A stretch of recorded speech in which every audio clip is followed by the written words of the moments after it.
അൽഹംദുലില്ലാഹ് അൽഹംദുലില്ലാഹി റബ്ബിൽ ആലമീൻ അസ്സലാത്തു വസ്സലാമു അലാ റസൂലിൽ അമീൻ വഅലാ ആലിഹി വഅസ്ഹാബിഹി അജ്മഈൻ റബ്ബിശ്റഹ് ലീ സദ്രി വയസ്സിർ ലീ അംരി വഹ്ലുൽ ഉഖ്ദതം മിൻ ലിസാനി യഫ്ഖഹു ഖൗലി. പ്രിയ സഹോദരങ്ങളെ, അസ്സലാമു അലൈക്കും വറഹ്മത്തുള്ളാഹി വബറകാതുഹു. അഊദു ബില്ലാഹി മിനശ് ശൈത്വാനിർ റജീം. ബിസ്മില്ലാഹിർ റഹ്മാനിർ റഹീം. അലിഫ് ലാം മീം.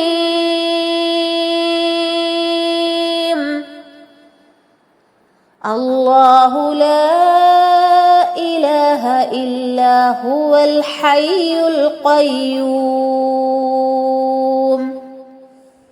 نزل عليك الكتاب بالحق مصدقا لما بين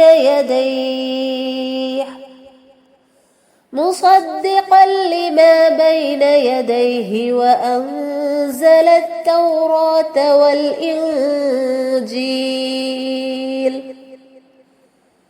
من قبل هدى للناس وأنزل الفرقان. إن الذين كفروا بآيات الله لهم عذاب شديد والله عزيز ذو انتقام. إن الله لا يخفى عليه شيء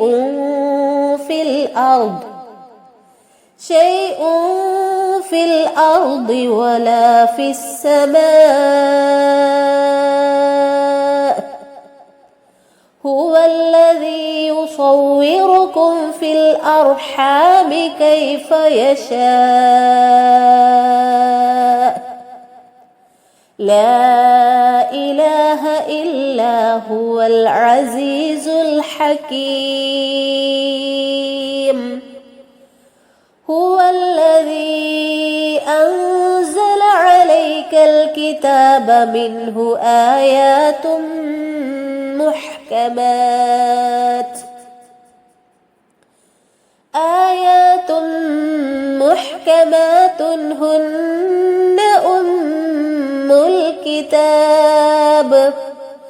هن أم الكتاب وأخر متشابهات. فأما الذين في قلوبهم زيغ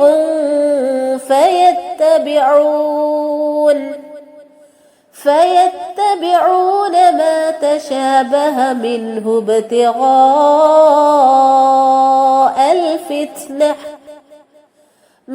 ابتغاء الفتنة وابتغاء تأويله وما يعلم تأويله إلا الله. والراسخون في العلم يقولون آمنا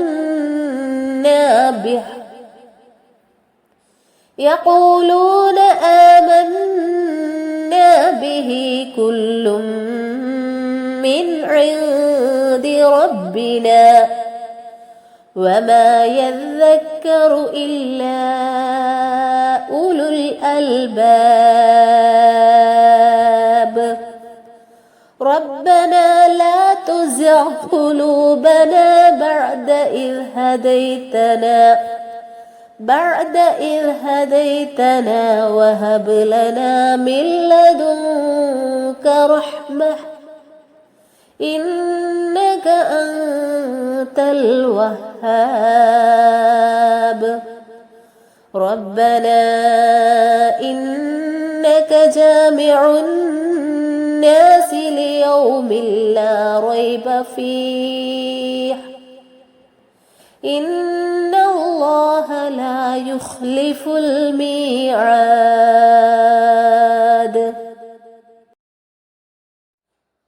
റബ്ബന ലാ തുസിഗ്.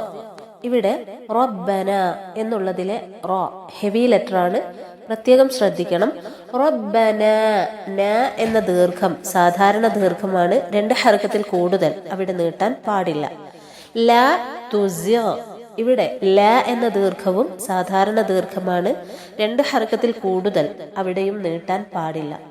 തുസിഗ്, ഇവിടെ ശ്രദ്ധിക്കേണ്ടത് സായ് എന്ന അക്ഷരം സീനിലേക്ക് മാറിപ്പോകാതെ ശ്രദ്ധിക്കുക. അതോടൊപ്പം അതിനുശേഷം വന്നിട്ടുള്ള ഗൈൻ, ഗൈനിന്റെ മഖ്റജ് ശ്രദ്ധിക്കുക. അവിടെ ശ്രദ്ധിക്കേണ്ട മറ്റൊരു കാര്യം, ഗൈൻ എന്ന അക്ഷരം ഖൽഖലയുടെ അക്ഷരമല്ല. അതുകൊണ്ട് തന്നെ ഗൈനിന് സുക്കൂൻ കൊടുക്കുമ്പോൾ ഖൽഖലയാവാതെയും ശ്രദ്ധിക്കണം. ഖുലൂബന,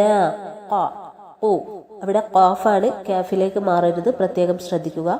ഖുലൂബന, ന എന്ന ദീർഘം ഇവിടെയും സാധാരണ ദീർഘമാണ്, 2 ഹർക്കത്തിൽ കൂടുതൽ നീട്ടാൻ പാടില്ല. ബഅദ, ഐനിന്റെ മഖ്റജ് ശ്രദ്ധിക്കുക. അതോടൊപ്പം ഐൻ എന്ന അക്ഷരം ഖൽഖലയായി പോകാതെയും ശ്രദ്ധിക്കുക. ഇദ്, ഇവിടെ ദാലിനെ ശ്രദ്ധിക്കുക. ദാൽ സുക്കൂനോട് കൂടിയാണ് വന്നത്, ദാൽ ഖൽഖലയുടെ അക്ഷരമല്ല. അതുകൊണ്ട് എന്ന് മുഴുവനായി വ്യക്തമായി കേൾക്കാതെയും ശ്രദ്ധിക്കുക. ഹദൈതന, ഇവിടെയും ന എന്ന ദീർഘം സാധാരണ ദീർഘമാണ്, 2 ഹർക്കത്തിൽ കൂടുതൽ ഇവിടെയും നീട്ടാൻ പാടില്ല. വഹബ് ലന, വഹബ്, അവിടെയുള്ള ബാഇനെ ശ്രദ്ധിക്കുക. ബാഇന് സുക്കൂൻ വന്നിരിക്കുന്നു. ബ എന്ന അക്ഷരം ഖൽഖലയുടെ അക്ഷരമാണ്. അതുകൊണ്ട് ബ് എന്ന് ആ അക്ഷരം മുഴുവനായി വ്യക്തമായി കേൾക്കണം. വഹബ് ലന, ന എന്ന ദീർഘം സാധാരണ ദീർഘമാണ്, 2 ഹർക്കത്തിൽ കൂടുതൽ അവിടെയും നീട്ടാൻ പാടില്ല. മിൻ ലദുൻക, ഇവിടെ മിൻ എന്ന വാക്കിൽ സുക്കൂനുള്ള നൂൻ വന്നിരിക്കുന്നു. അതായത് നൂനു സാക്കിന വന്നു. സുക്കൂനുള്ള നൂനിന് ശേഷം വന്നിട്ടുള്ള അക്ഷരം ഇദ്ഗാം ബിലാ ഗുന്നയുടെ അക്ഷരമാണ്. അതുകൊണ്ട് തന്നെ അവിടെ സുക്കൂനുള്ള നൂനിനെ തൊട്ടടുത്ത അക്ഷരമായ ലാമിലേക്ക് പൂർണ്ണമായി ലയിപ്പിക്കണം. അവിടെ മണിക്കാൻ പാടില്ല.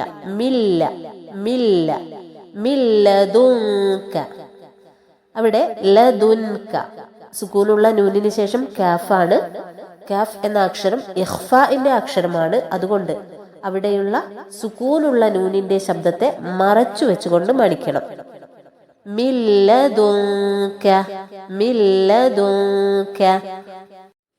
റഹ്മതൻ, ഇവിടെ റ എന്ന അക്ഷരം മുഫഖമായി ഉച്ചരിക്കണം. അതായത് ഹെവിയായി ഈ അക്ഷരം പറയാൻ ശ്രദ്ധിക്കണം. റഹ്മതൻ, ഇവിടെയുള്ള അവസാനത്തെ അക്ഷരം തൻ എന്ന അക്ഷരം, ഇവിടെയുള്ള താഇനെ നമുക്ക് ശ്രദ്ധിച്ചാൽ മനസ്സിലാവും. നമ്മൾ അറബി അക്ഷരമാലയിൽ ബാഇന് ശേഷം കാണുന്ന താ അല്ല ഇവിടെയുള്ളത്. ഇവിടെയുള്ള താഇന് പറയുന്ന പേരാണ് താ മർബൂത്ത. റബത്ത എന്ന വാക്കിൽ നിന്നാണ് മർബൂത്ത എന്ന വാക്ക് വന്നിട്ടുള്ളത്. റബത്ത എന്ന വാക്കിന്റെ അർത്ഥം കെട്ടുക, ബന്ധിക്കുക എന്നൊക്കെയാണ്. ബാഇന് ശേഷം വരുന്ന ത, അറബി അക്ഷരമാലയിൽ ബാഇന് ശേഷം വരുന്ന ത എഴുതിയിരിക്കുന്നത് എങ്ങനെയാണ്? അത് എഴുതിയ രൂപം നോക്കൂ. ബ എന്ന അക്ഷരത്തിന് ശേഷം വന്നിട്ടുള്ള ത, ഈ താഇന് പറയുന്ന പേരാണ് ത മബ്സൂത്ത. ബസത എന്ന് പറഞ്ഞാൽ നിവർത്തുക, നീട്ടുക എന്നൊക്കെയാണ് അർത്ഥം. അതായത് ഇവിടെയുള്ള താഇനെ എഴുതിയിരിക്കുന്നത് നോക്കൂ. ഇതിന്റെ രൂപം ശ്രദ്ധിച്ചാൽ നമുക്ക് മനസ്സിലാവും. ഇത് നിവർത്തി വെച്ച ഒരു രൂപത്തിലാണ്. ഇനി ഈ താഇനെ, ബാഇന് ശേഷം വന്നിട്ടുള്ള ഈ താഇനെ ബന്ധിപ്പിച്ചാൽ അതിന്റെ 2 അറ്റങ്ങളും, ത എന്ന് അക്ഷരം തുടങ്ങുന്ന ഭാഗവും ത എന്ന അക്ഷരം അവസാനിക്കുന്ന ഭാഗവും, അവ രണ്ടും കൂടെ ബന്ധിപ്പിച്ച് നിർത്തിയാൽ അതിന്റെ ഷേപ്പ് എങ്ങനെയായിരിക്കും? അതാണ് ത മർബൂത്ത. എന്താണ് താ മർബൂത്തയിൽ ശ്രദ്ധിക്കാനുള്ളത്? അവിടെ താ മർബൂത്ത വരുന്നത് ഒരു വാക്കിന്റെ അവസാനത്തിലായിരിക്കും. അവിടെ നമ്മൾ വഖഫ് ചെയ്യുകയാണെങ്കിൽ, അതായത് താ മർബൂത്തയിൽ നമ്മൾ നിർത്തുകയാണെങ്കിൽ, അവിടെയുള്ള താഇന് സുക്കൂനുള്ള ഹ ആക്കിയാണ് വഖഫ് ചെയ്യേണ്ടത്. റഹ്മഹ്, അവിടെ മീമിന് ശേഷം മീമിന് ഫത്ഹ, അതിനുശേഷം ഹഇന് സുക്കൂൻ കൊടുത്തുകൊണ്ട് റഹ്മഹ്. എന്നാൽ ഹ എന്ന അക്ഷരം ഖൽഖലയുടെ അക്ഷരമല്ലാത്തത് കൊണ്ട് ഹ് എന്ന് മുഴുവനായി കേൾക്കാനും പാടില്ല. റഹ്മതൻ എന്ന ഭാഗത്ത് വേണമെങ്കിൽ നമുക്ക് വഖഫ് ചെയ്യാം. കാരണം അവിടെ ജീം കാണാം, അതായത് അവിടെ വഖഫ് ചെയ്യൽ അനുവദനീയമാണ്. ഇങ്ങനെ വഖഫ് ചെയ്യുകയാണെങ്കിൽ ഇവിടെയുള്ള താഇനെ റഹ്മതൻ എന്നുള്ളതിലെ താഇനെ, അതായത് താ മർബൂത്തയെ സുക്കൂനുള്ള ഹ ആക്കിയാണ് വഖഫ് ചെയ്യേണ്ടത്. ഇന്നക, ഇവിടെ ശ്രദ്ധിക്കേണ്ടത് നൂൻ ഷദ്ദോടുകൂടി വന്നിരിക്കുന്നു. അതുകൊണ്ട് ന എന്ന് 2 ഹർക്കത്തിന്റെ സമയമെടുത്ത് അവിടെ നൂനിനെ മണിക്കണം. അൻത എന്ന വാക്കിൽ സുക്കൂനുള്ള നൂനിനെ കാണാം. സുക്കൂനുള്ള നൂനിന് ശേഷം വന്നിട്ടുള്ള അക്ഷരം ഇഖ്ഫ ബിഗുന്നയുടെ അക്ഷരമായ ത ആണ്. അതുകൊണ്ട് അവിടെയുള്ള സുക്കൂനുള്ള നൂനിന്റെ ശബ്ദത്തെ മറച്ചു വെച്ചുകൊണ്ട് മണിക്കണം. ആത ആത. ഇന്നക ആതൽ വഹ്ഹാബ്. അവിടെ ബഇന് സുക്കൂൻ കൊടുത്ത് വഖഫ് ചെയ്യുമ്പോൾ ശ്രദ്ധിക്കേണ്ടത് ബ എന്ന അക്ഷരം ഖൽഖലയുടെ അക്ഷരമാണ്. അതുകൊണ്ട് ബ് എന്ന് മുഴുവനായി വ്യക്തമായി ആ അക്ഷരത്തെ കേൾക്കണം. ഇങ്ങനെ വഖഫ് ചെയ്യുമ്പോൾ തൊട്ടടുത്ത അക്ഷരമായ മദ്ദക്ഷരം ഹ എന്ന ദീർഘം നമുക്ക് 2, 4, 6 ഹറക്കത്തിന്റെ സമയമെടുത്ത് നീട്ടി ഓതാം. റബ്ബന ഇന്നക. ഇവിടെ റബ്ബന ന എന്ന ദീർഘാക്ഷരത്തിന് ശേഷം തൊട്ടടുത്ത പദത്തിൽ ഹംസ വന്നിരിക്കുന്നു. മദ് മുൻഫസിലാണ്. ഇവിടെ ന എന്ന ദീർഘത്തെ നമുക്ക് 2, 4, 5 ഹറക്കത്തിന്റെ സമയമെടുത്ത് നീട്ടി ഓതാം. ഇന്നക നൂൻ ഷദ്ദോടുകൂടി വന്നതുകൊണ്ട് എന്ന് 2 ഹറക്കത്തിന്റെ സമയമെടുത്ത് അവിടെ നൂനിനെ മണിക്കണം. ജാമിഉ, ഇവിടെ ശ്രദ്ധിക്കേണ്ടത് ഐനിന്റെ മഖ്റജാണ്. ജാമിഉൻ നാസി നാസി. ഇവിടെയും നൂൻ ഷദ്ദോടുകൂടി വന്നിരിക്കുന്നു. നൂൻ ഷദ് വന്ന കാരണത്താൽ അവിടെ നൂനിനെ 2 ഹറക്കത്തിന്റെ സമയമെടുത്ത് മണിച്ചുകൊണ്ട് പാരായണം ചെയ്യണം. ലിയൗമിൻ ലിയൗമിൻ. മിൻ അവിടെ തൻവീനാണ്. തൻവീനിന് ശേഷം വന്നിട്ടുള്ള അക്ഷരം ഇദ്ഗാം ബിലാ ഗുന്നയുടെ അക്ഷരമായ ലാമാണ്. അവിടെ മിൻ എന്നുള്ളതിലെ സുക്കൂനുള്ള നൂനിന്റെ ശബ്ദം പൂർണ്ണമായി ലാമിലേക്ക് ലയിപ്പിക്കണം. അവിടെ മണിക്കാനും പാടില്ല. ലിയൗമില്ല മില്ല. അവിടെ ല എന്ന ദീർഘം സാധാരണ ദീർഘമാണ്. 2 ഹർക്കത്തിൽ കൂടുതൽ നീട്ടാൻ പാടില്ല. ലിയൗമില്ല. റൈബ, റ എന്ന അക്ഷരം ഹെവിയാണ്, പ്രത്യേകം ശ്രദ്ധിക്കുക. റൈബ ഫീഹി. അവിടെ നമുക്ക് ജീം കാണാം, അതായത് വേണമെങ്കിൽ നമുക്ക് അവിടെ വഖഫ് ചെയ്യാം. അവിടെ വഖഫ് ചെയ്യുമ്പോൾ ഹിന് സുക്കൂൻ നൽകിയാണ് വഖഫ് ചെയ്യേണ്ടത്. തൊട്ടു മുമ്പുള്ള ഫീ എന്നുള്ള ദീർഘം നമുക്കവിടെ 2, 4, 6 ഹറക്കത്തിന്റെ സമയമെടുത്ത് നീട്ടി ഓതാം.